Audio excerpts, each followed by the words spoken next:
People were shocked to hear that an emergency primary school had opened in North County Dublin almost exclusively for the children of immigrants. How could such blatant segregation be allowed to take place in our modern, prosperous Ireland, we thought? Well, a major new study of another part of Dublin, this time Dublin 15, due to be released next Friday, shows that this was no isolated happening. With overcrowding in our schools and a chronic lack of basic facilities or social planning, many communities are in crisis, and Irish and non-Irish families are being pitted against each other in a fight for pretty meagre resources. This study raises serious concerns for the future. RT's education correspondent Emma O'Kelly has the details.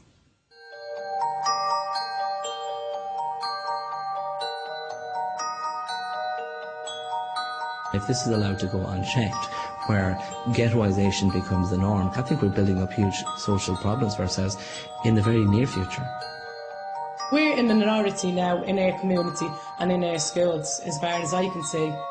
I refuse to believe that anybody founded the school with the idea of making it discriminatory or segregational. But you can't build 3,000 houses in a greenfield site and have nothing there.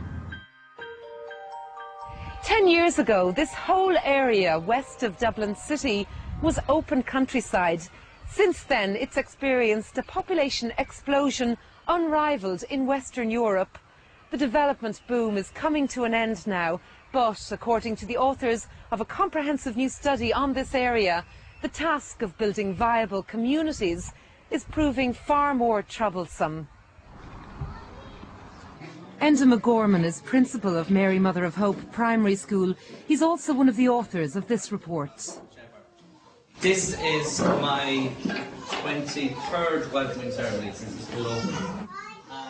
Well, Mary Mother of Hope School was established in 2001 as a little school on the very outskirts of Dublin with 3 teachers and 55 children. Now, 6 years later, we have 700 children on staff. We have 39 teachers. We have at least half of our enrolment will be newcomer students, and just the whole profile of the school has changed completely.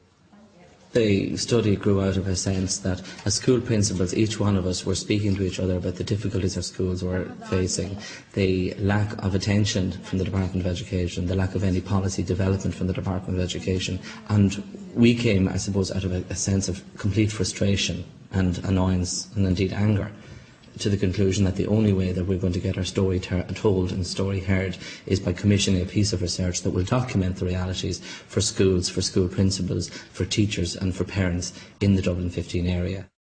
In Dublin 15, massive new estates have joined old established suburbs such as Blanchardstown and Castleknock.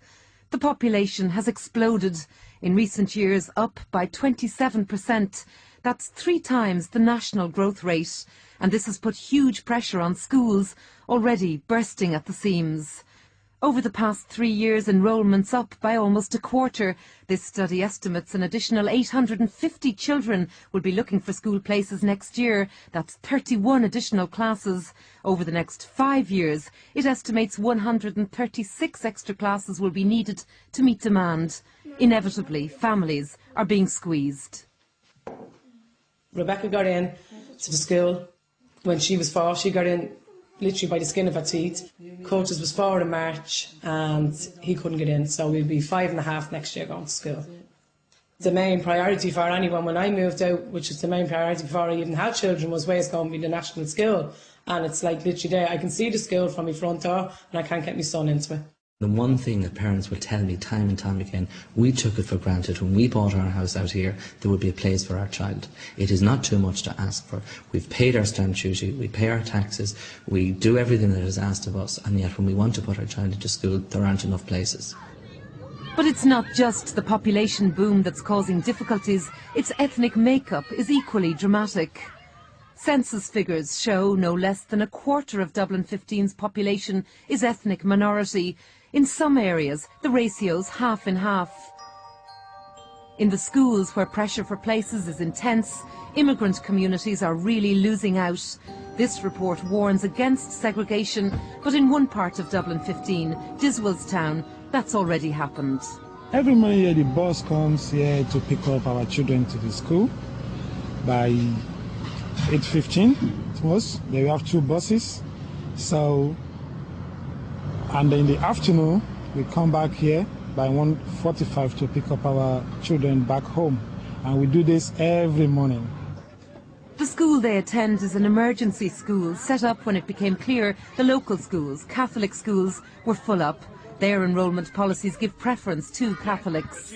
I'm just applied almost to 6 schools in this local area, and all the applications were rejected from 6 schools. What did they say to you?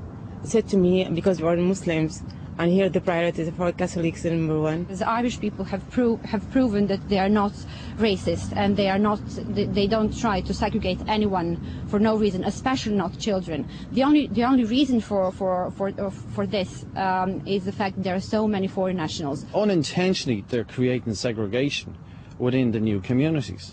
You know, if we had the proper facilities in place and we had the proper schools in place with sufficient capacity for everybody, we could have a multicultural, you know, well-educated, multicultural, brilliant communities.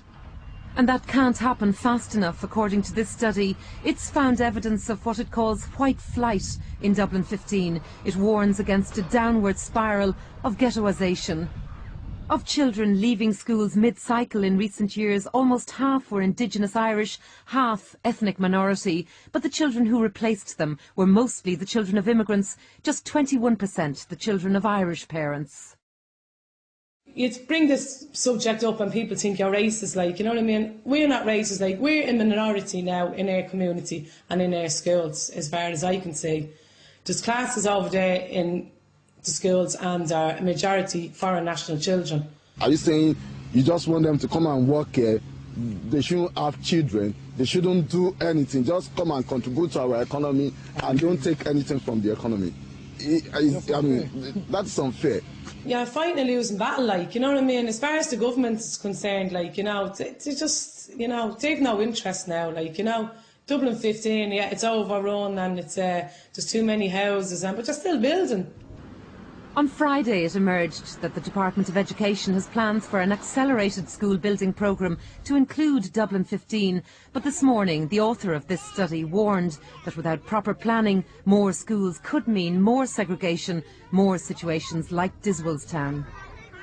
We knew there were 325 children chasing 189 places in just 2 schools. If the third school had been planned, we would not have the situation arising that has arisen. Nobody wanted it, nobody wants it to continue, but here we are, determined to make the same mistakes again, and none of us want that. You mean because these new schools aren't, as you see it, planned? They're not planned. We don't know where they will be located, when they will be opened, who will be the patrons, what will be their enrolment policy, or how they will interface with existing schools, and that to me is a recipe for disaster.